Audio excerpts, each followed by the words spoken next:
Le Zohar Kadosh, dans Parashat Minchas, dit quelque chose d'incroyable. Il dit que la Torah, elle aurait pu être donnée à l'époque du déluge. C'est quand même incroyable. L'époque du déluge, c'est l'époque la plus débauchée de toutes les générations. Au point qu'Akadosh Baruch Hu, il a tué toute l'humanité. Toute l'humanité. C'est incroyable. Et la Torah, elle aurait pu être donnée dans cette génération. Comment on va comprendre ce soir? Alors ça va être l'objet du cours de ce soir, Bezrat Hashem.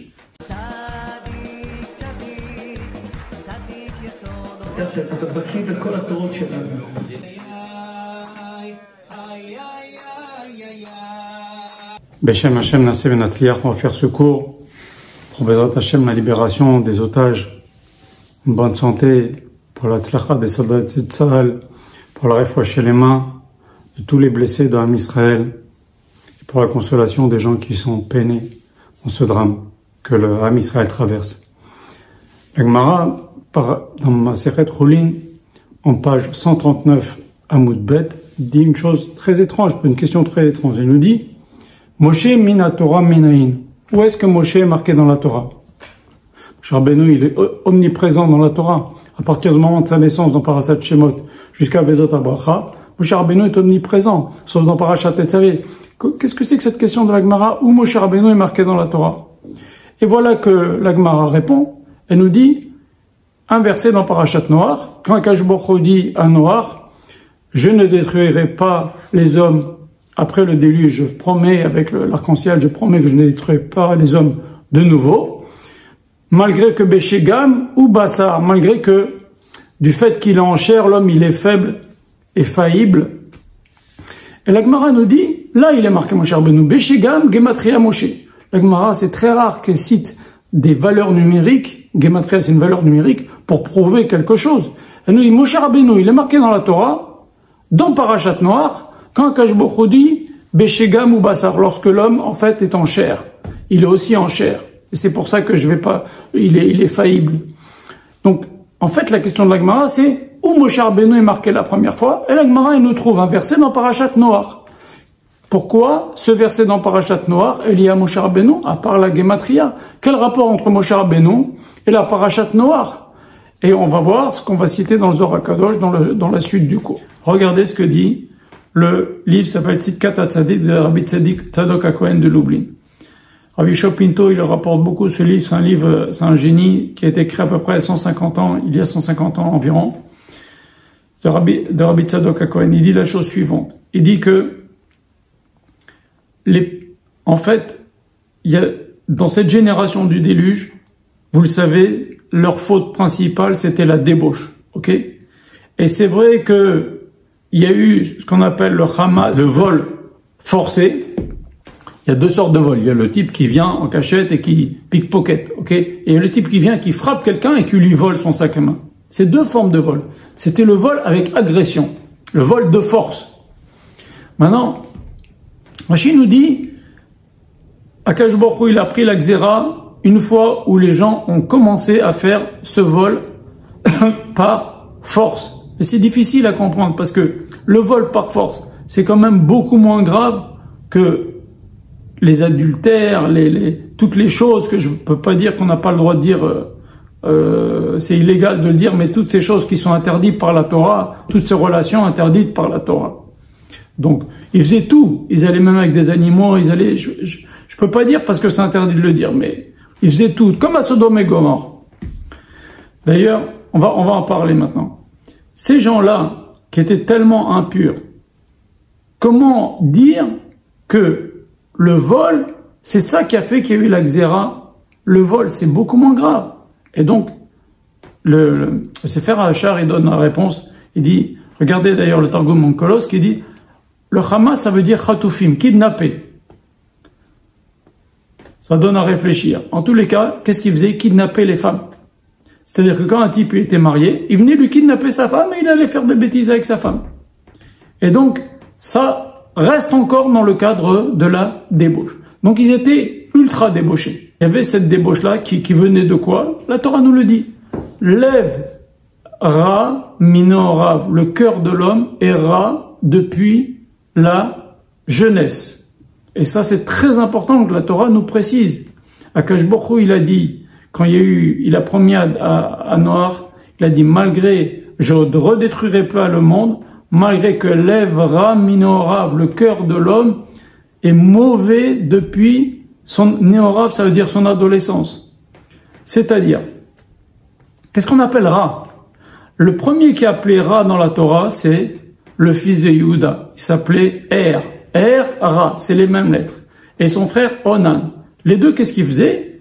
Ils faisaient perte de semences en vain. Je ne veux pas rentrer dans les détails, mais Akadosh Baruch Hu a horreur de ça.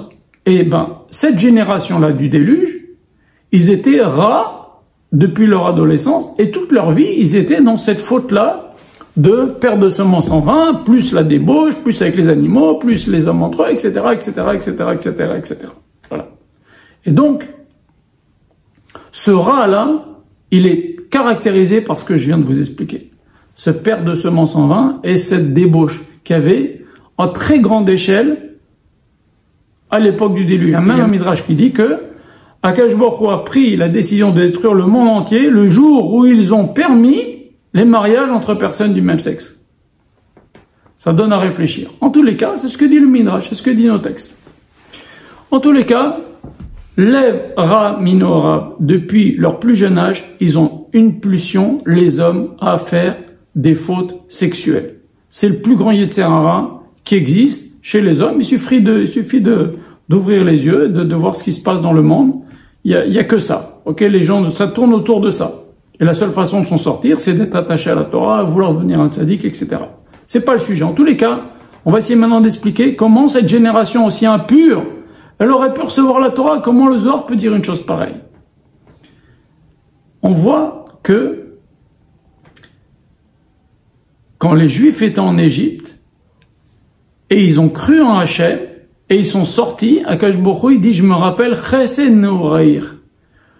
Le bien, la bonté que vous m'avez fait dans votre jeunesse, ça veut dire la jeunesse du peuple juif, c'est la sortie d'Égypte. Vous m'avez suivi dans un désert, vous ne saviez pas ce que vous allez manger, ce que vous alliez boire, vous avez eu confiance en moi.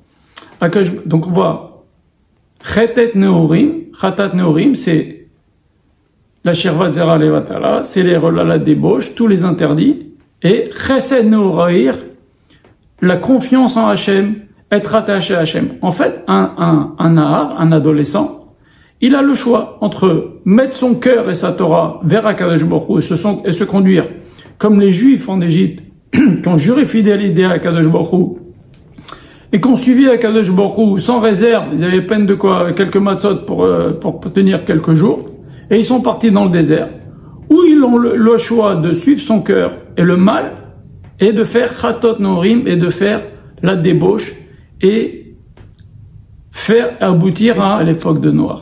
Mais en vérité, c'est au même moment, c'est la personne, qu'est-ce qu'elle décide de devenir. Bien entendu, elle peut changer en cours de route.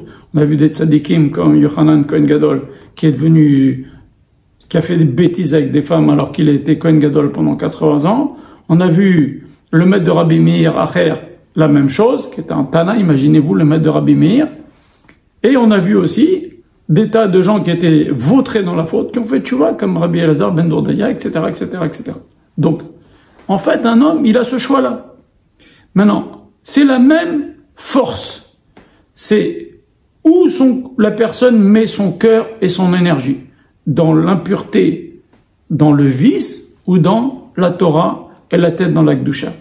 Et en fait, quand le Zohar Kadosh nous dit, cette génération, elle aurait pu recevoir la Torah, c'est que si cette énergie, qui est la même, c'est l'une elle est dans le vice, l'autre elle est dans la Kedusha, mais c'est l'énergie vitale qu'il y a dans l'homme. Est-ce qu'il la met dans le vice, ou est-ce qu'il consacre à se retenir et mettre sa tête et son cœur dans la Torah? C'est la même énergie. Et donc, mais orientée différemment.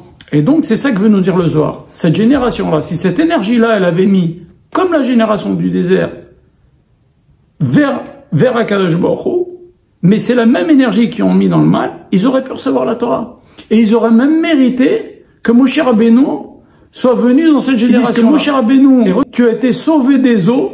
Vous savez que Bithia, quand elle a sauvé Moshe Rabbeinu, elle a sorti le Moshe Rabbeinu dans un verseau. elle appelait Moshe parce que ça veut dire Minamaim Mishitu, tu as été sorti de l'eau. Ce Midrash nous dit, c'est dire quoi Moshe Rabbeinu, t'as été sauvé des eaux? T'as eu de la chance qu'Hachem, il t'a pas envoyé à l'époque de Noach. C'est ça, t'as été sauvé des eaux. Parce que Moshe Rabbeinu, si cette génération-là du déluge, qui a mis son énergie, qui était très forte, elle a mis dans le mal, si elle avait mis dans le bien, Akash Baruch Hu, il leur a renvoyé Moshe Rabbeinu. Mais comme ils n'étaient pas méritants, leur énergie qui est la même, c'est juste comment on l'oriente. C'est l'énergie vitale de la personne. Est-ce qu'il la met dans la Kedusha ou dans la pureté? Eh ben, ils l'ont mise dans le mal. Et donc Moshe Hachem, il n'a pas envoyé Moshe. Moshe Rabbeinu était sauvé des eaux. Il n'a pas été envoyé dans cette génération du déluge. Donc en fait, pourquoi je vous dis tout ça? Parce que regardez ce qu'il dit Rabbi Tzadok HaKohen. Il nous dit qu'à l'époque de Mashiach, il va venir, ces deux générations-là, du déluge et de la sortie d'Égypte, ils vont venir sur terre. Ils vont revenir sur terre en Gilgoul. Et on va voir, et c'est un livre qui a été écrit il y a 150 ans, des Juifs qui sont fidèles à Hachem, comme à l'époque de la sortie d'Égypte, qui sont attachés à Akadosh Baruch Hu, et on va voir des Juifs qui font les mêmes fautes, exactement les mêmes fautes qu'à l'époque de Noach. La débauche, les sortes de débauches possibles et imaginables, l'adultère à tout va, je vais pas citer toutes les sortes de débauches possibles et imaginables, et la génération, elle est à bâbord, à tribord, de fautes dans la débauche. Mais il va encore plus loin, il nous dit que la Géoula dépend de ça. Pourquoi? Si les Juifs voulaient bien arrêter, et je suis pas en train de les accuser, je suis en train de citer Rabbi Tzadok HaKohen, si les Juifs voulaient mettre leur énergie dans la Kedusha et dans la Torah, au lieu de mettre dans cette recherche des plaisirs et dans le péché, eh ben, Akash Baruch Hu, il enverrait la Géoula tout de suite. Et en vérité, la Géoula, elle dépend de ça. Si on était tous comme les Juifs étaient au moment de la sortie d'Égypte, ils se sont gardés des femmes, ils se sont gardés leurs noms, ils ont gardé leurs vêtements, leur langue, ils se sont gardés des relations interdites, Akash Baruch Hu les a libérés même avant, ils devaient rester 400 ans, ils sont sortis au bout de 210 ans. Donc la Géoula, elle dépend de ça. La Géoula, elle dépend beaucoup que parmi Am Israël, les garçons et les filles arrêtent les péchés, les relations interdites. Marie-toi et reste tranquille, et c'est tout. Et voilà. Mais avant le mariage et en dehors du mariage, c'est un grand péché. Et dans le mariage, il y a des lois de Tarat HaMishpacha, et ça devient une mitzvah. Et ben ça peut faire pencher beaucoup la balance, nous dit Rabbi Tzadok HaKohen, pour faire venir le Mashiach. Et il y a des choses qui énervent Akadosh Baruch Hu, et la punition, elle vient tout de suite. C'est quoi, par exemple? La faute de la Brit Mila. On a vu les Juifs avec les filles de Moab, ils ont fait des bêtises, ils ont fait aussi Avodah Zarah, mais ils ont fait beaucoup de relations interdites avec ces filles de Moab. Akadosh Baruch Hu, il a tué 170 000, ici dans ce cours, je mets le détail, plus que 170 000 Juifs, donc imaginez sur 600 000 hommes, il y a presque un tiers des Juifs qui ont été tués et pendus par les tribunaux rabbiniques dans le désert. Plus la Magefa avec Pinchas, un total de 170 000, je l'explique dans le cours. C'est Gemara Meforachet. Ça fait un tiers, un Juif sur 3 qui a fait des fautes. Akadosh Baruch Hu, il a éliminé un Juif sur 3 dans le désert, quasiment. 170 000 sur 600 000. Vous vous rendez compte? Donc il y a des fautes qui font qu'Akadosh Baruch Hu, il sévit et ça le contrarie énormément. Et il punit vite. D'ailleurs, c'est ce que Bilam a dit à Balak. Hachem ne me laisse pas maudire les Bnei Israël. Regarde, je te donne un conseil. Envoie-leur des filles. Ils vont faire des bêtises avec les filles. Et Akadosh Baruch Hu, il va s'occuper d'eux. Il n'y a pas besoin de leur faire la guerre, il n'y a pas besoin de les maudire. Envoie-leur des filles. Fais les fautes avec des filles. Et Akadosh Baruch Hu, il va les exploser, les Bnei Israël. Et c'est ce qui s'est passé. Et c'est pour ça qu'Akadosh Baruch Hu, il a enterré Moshe Rabbeinu, juste en face de l'endroit où les Juifs ont fait les fautes avec les filles de Moab, pour être mechaper, pour pardonner, pour annihiler l'accusation énorme que un tiers du peuple juif a été avec des femmes faire de la débauche. Ça, c'est une accusation qui peut être éternelle. Donc, pour annuler cette chose-là, Akadosh Baruch Hu, il a enterré Moshe Rabbeinu, moul bet peor, en face de l'endroit où les Juifs, c'est un des derniers versets de la Torah, en face de l'endroit où les Juifs ont fait cette faute avec les filles de Moab. Pour que le sroud de Moshe Rabbeinu, il vient empêcher cette faute-là de se réveiller et que ça nous accuse de nouveau. Donc il y a des choses qui font qu'Akadosh Baruch Hu, il s'énerve vite, il punit vite, et la coupe est pleine. C'est extraordinaire ce que dit ce Rav il y a 150 ans. Il dit c'est une des choses qui pourront faire pencher la balance au moment de Mashiach, puisque ces deux générations reviennent avec leur qualité, la génération qui est sortie d'Égypte, cet attachement à Akadosh Baruch Hu, et la génération qui a fait la faute de perversion, tout ce qu'il y avait comme débauche à l'époque de Noir, ils vont revenir. Et si cette génération-là qui revient, elle fait son tikkun, elle se conduit bien, et elle continue pas les mêmes fautes, comme on le voit, les mêmes fautes qu'il y avait à l'époque de Noir, eh ben ça pourra beaucoup accélérer la Géoula. Qu'Hachem vous bénisse tous.